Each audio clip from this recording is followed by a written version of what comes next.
दोस्तों नमस्कार, मेरा नाम है मनीष कुमार सिंह और आप देख रहे हैं 4 PM महाराष्ट्र। आपका बहुत बहुत स्वागत करता हूं।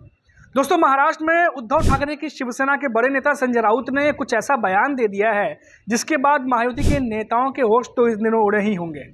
उन्होंने कहा है कि बहुत जल्द महाराष्ट्र को तीसरा डिप्टी सीएम मिलने जा रहा है।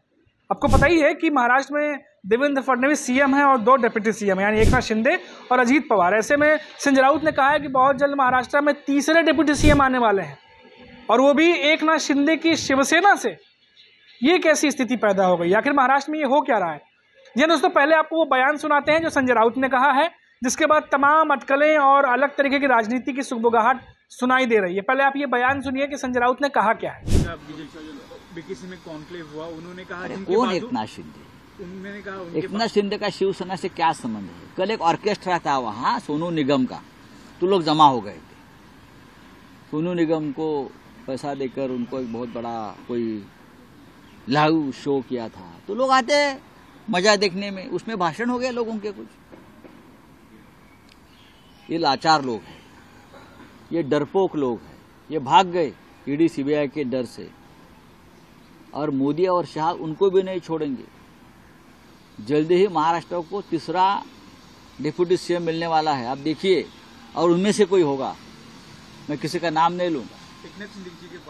हाँ, आप देखो क्या होता है वो। तो देखा दोस्तों, संजय राउत जिस तरीके से कहते हुए नजर आ रहे हैं कि एकनाथ शिंदे की शिवसेना में तीसरा डिप्टी सीएम। जी हाँ दोस्तों, सवाल पूछा गया कि क्या वो एकनाथ शिंदे की पार्टी से होगा? उन्होंने बोला हाँ, और बोला कि अभी वो नाम नहीं लेना चाहेंगे और किसी का भी, लेकिन उन्होंने कहा कि जल्द ही तीसरा डिप्टी सीएम बन सकता है। आपको बता दें कि महाराष्ट्र में एक कार्यक्रम का आयोजन किया गया था जहां पर सोनू निगम के साथ साथ जो वहां पर एकनाथ शिंदे हैं उनके तमाम पार्टी के नेता मौजूद थे। और ऐसे में संजय राउत ये कहते नजर आए कि ये तमाम लोग जो वहां पर दिखाई दे रहे हैं ये सोनू निगम के सुनने के लिए गए थे और भाषण तो बीच में कर दिया गया। लेकिन दोस्तों, एक बात यहाँ पर जो गौर करने वाली है वो ये है कि क्या वाकई में तीसरे डिप्टी सीएम की बात क्या करना इस समय वाकई में प्रैक्टिकली पॉसिबल है? क्योंकि कुछ दिनों पहले आपको याद होगा संजय राउत ने एक और बयान दिया था जिसमें उन्होंने ये बात कही थी कि एकनाथ शिंदे की शिवसेना के भीतर अब 2 फाड़ हो सकता है। बहुत ही जल्दी उनकी पार्टी जो है वो 2 हिस्सों में बढ़ सकती है, क्योंकि 20 विधायक करीब करीब जो हैं वो अलग गुट बना करके बैठे हुए हैं। फिर इसकी सुगबुगाहट भी चल रही थी और आपको याद होगा दोस्तों, जिसके बाद तमाम जो हेडलाइंस हैं वो बनने लगी थी कि क्या एकनाथ शिंदे की शिवसेना के जो गुट हैं वो 2 हिस्सों में बटेंगे या कुछ और इस पर कहानी बनती हुई नज़र आ रही है। तो उसके बाद दोस्तों ये सुगबुगाहट तेज़ हो गई और हमने ये भी देखा कि जो कुछ भी बीजेपी और एकनाथ शिंदे की शिवसेना के बीच पिछले कुछ महीनों से चल रहा है, 1.5 महीने से 2 महीने से, उसको देखते हुए लग रहा है कि कुछ तो गड़बड़ है पार्टी के भीतर और कुछ नेता जो हैं जो असंतोष की भावना लेकर के चल रहे हैं उनमें कुछ ना कुछ तो है। क्योंकि आप देखिए कि जब प्रभारी मंत्री को लेकर भी जब बवाल हुआ तो उस समय भी खबर आई कि एकनाथ शिंदे के घर के बाहर प्रदर्शन किया गया और भरत गोगावले के समर्थकों ने एकनाथ शिंदे के घर के बाहर ही प्रदर्शन किया। उसके अलावा हमने देखा कि जिस तरीके से बीजेपी की सरकार बनी, लगातार एकनाथ शिंदे का प्रभाव कम करने का प्रयास किया गया। पहले जो मंत्रालय वो मांग रहे थे वो नहीं दिए गए, उसके बाद जो उन्होंने प्रोसेस किए थे, जो आदेश दिए थे कुछ प्रोजेक्ट को, उस पर स्टे लगा के जाँच बैठा दी गई। इस पे भी एकनाथ शिंदे की पार्टी के जो नेता वो नाराज हैं। तो ऐसे में क्या ये मैसेज जा रहा है कि एकनाथ शिंदे की बात सुनी नहीं जा रही और उन्हें जो है वो डायरेक्ट बात पहुंचानी चाहिए बीजेपी के नेताओं के पास, या फिर एकनाथ शिंदे की नाराजगी की वजह से बीजेपी कोई और ऑप्शन तलाशना शुरू कर दिया है? आखिर क्या चल रहा है? संजय राउत के जो बयान है, अगर उससे अगर हम ये देखें तो उनका जो पहले का बयान था उसमें एक तरीके से उन्होंने इशारा किया था कि एकनाथ शिंदे की पार्टी के भीतर कुछ ठीक नहीं चल रहा और आने वाले समय में कुछ पार्टी जो है, जो एकनाथ शिंदे की शिवसेना है, वो अलग हो सकते हैं, कुछ पार्टी के बड़े नेता और 20 से करीब विधायक। और अब वो कह रहे हैं कि तीसरा डिप्टी सीएम जो है वो बन सकता है महाराष्ट्र में। तो ये जो समीकरण है ये समझ से परे है कि आखिर ये किस तरीके से होगा, कैसे होगा, क्या राजनीतिक मायने होंगे, किस तरीके से कौन किससे मिल रहा है, अभी कुछ भी कह पाना बहुत ही ज़्यादा जल्दबाजी होगी। लेकिन इतना ज़रूर है कि एकनाथ शिंदे लगातार नाराज़ हैं, उनकी बातें नहीं मानी गई। और दूसरी तरफ देखा जा रहा है कि अब अजीत पवार जो हैं वो भी नाराज़ नज़र आ रहे हैं। पहले वो जो भीड़ में घटना घटी, उसके बाद जो उनके मंत्री हैं धनंजय मुंडे, उन पर जो है वो तमाम तरह के आरोप लगाए गए, खुद बीजेपी के नेताओं ने लगाया। फिर देखा गया कि छगन भुजबल अजीत पवार से जब गुस्सा हो गए तो अजीत पवार से ना मुलाकात करके वो देवेंद्र फडणवीस से मुलाकात करने पहुंचे।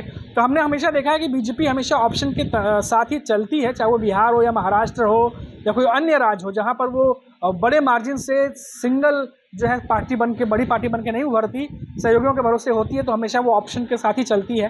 तो ऐसे में जो अजीत पवार और एकनाथ शिंदे के बीच नाराज़गी है, क्या ऐसे में कोई तीसरा ऑप्शन तैयार करने की कोशिश की जा रही है? और इसी की ओर क्या संजय राउत इशारा कर रहे हैं?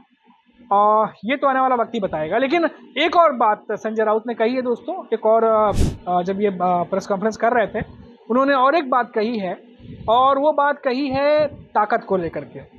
और ख़बर है कि एकनाथ शिंदे की तरफ से कहा गया है कि चुनाव कैसे लड़ेंगे, अब उद्धव ठाकरे की ताकत बची नहीं, कुछ इस तरह के बयान आए हैं। जिसके बाद संजय राउत ने एकनाथ शिंदे पर निशाना साधा और बोला कि आप अपनी ताकत देखिए, क्योंकि आपकी ताकत दिल्ली के हाथ में है, अगर वो खींच देंगे तो आप पावरलेस हो जाएंगे।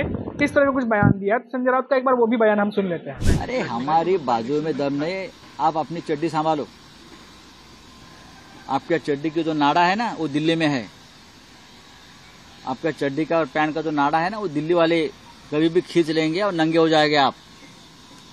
ये हमारी फितरत नहीं है। हम अपने ताकत पर, अपने पैरों पे मजबूती से खड़े हैं। सत्ता आती है, सत्ता चली जाती है। हम सत्ता के लिए पैदा नहीं हो गए। संगठन है हमारा, महाराष्ट्र है हमारा, और देश भी हमारा है। आप जैसे लाचार बेईमान लोग आते हैं, चले जाते हैं, इतिहास में उनका कोई वजूद नहीं रहता। तो देखा दोस्तों, आज के प्रेस कॉन्फ्रेंस में संजय राउत पूरी तरीके से अटैकिंग मोड में नजर आए और खासतौर से एकनाथ शिंदे को निशाने पर लिया है, क्योंकि हाल ही में हमने देखा कि किस तरीके से जो है वो एकनाथ शिंदे की शिवसेना और उद्धव ठाकरे की शिवसेना दोनों ने एक दूसरे को निशाने पर लिया हुआ है।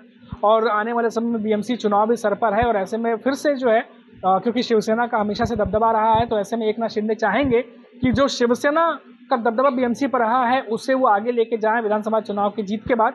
लेकिन खबरें ये हैं कि बीजेपी अकेले लड़ने की तैयारी कर रही है। ऐसे में एकनाथ शिंदे अकेले ही लड़ना पड़ेगा अगर बीजेपी साथ में नहीं लड़ रही तो। उधर अजीत पवार की एनसीपी से भी एक खबर आ रही है कि उन्होंने भी अकेले लड़ने की तैयारी कर ली है। तो ऐसे में एकनाथ शिंदे को अब अकेले ही उतरना पड़ेगा अगर ये सिचुएशन होती है तो। और ऐसे में संजय राउत जो लगातार ये कह रहे हैं कि आपकी ताकत यहाँ नहीं है, आपकी ताकत दिल्ली में है, अगर वो जो है वो रस्सी खींचेंगे तो आप पावरलेस हो जाएंगे। इस तरह के तमाम आरोप संजय राउत पर लगे हैं। लेकिन ये पूरी कहानी में जो सबसे ज़्यादा बड़ी बात संजय राउत बोल गए हैं वो ये कि महाराष्ट्र में तीसरा डिप्टी सीएम बहुत जल्द बनने वाला है। अब इसका समीकरण समझना थोड़ा सा जल्दबाजी होगी और मुश्किल होगी, क्योंकि कुछ दिनों पहले ही संजय राउत ने जो कहा था, मैंने आपको बताया कि एक बड़े नेता का उदय होने जा रहा है। हालांकि नाम नहीं लिया उन्होंने, लेकिन इस खबर को उदय सावंत से जोड़कर देखा गया कि कुछ एक बड़े नेता का उदय होने जा रहा है और उनके साथ में कई सारे विधायकों का उन्हें समर्थन प्राप्त है। और एकनाथ शिंदे की शिवसेना के भीतर लगातार जो मतभेद हैं वो बने हुए हैं, क्योंकि जो कुछ भी 2024 के विधानसभा चुनाव के बाद हुआ उससे बहुत सारे नेताओं के भीतर नाराज़गी है, और नाराज़गी को एकनाथ शिंदे दूर नहीं कर पा रहे क्योंकि बीजेपी के आगे उनकी चल नहीं रही है। तो ये तमाम चीज़ें जो है वो सामने आ रही हैं। अब ऐसे में संजय राउत ने जो कुछ भी कहा है, क्या वो सच है होने वाला है आने वाले समय में? क्या जो संजय राउत कह रहे हैं, क्या उसके पीछे कोई सच्चाई या कुछ ऐसा खबर है जो उन्हें मिली है? ये तो आने वाला वक्त बता देगा जब इनकी बातों में कितनी सच्चाई है। अगर वो होती है तो फिर महाराष्ट्र की सियासत में कुछ नया होने के आसार जो है वो फिर से दिखाई देने लगेंगे। अभी के लिए इतना ही। आप देखते रहिए 4PM महाराष्ट्र। नमस्कार।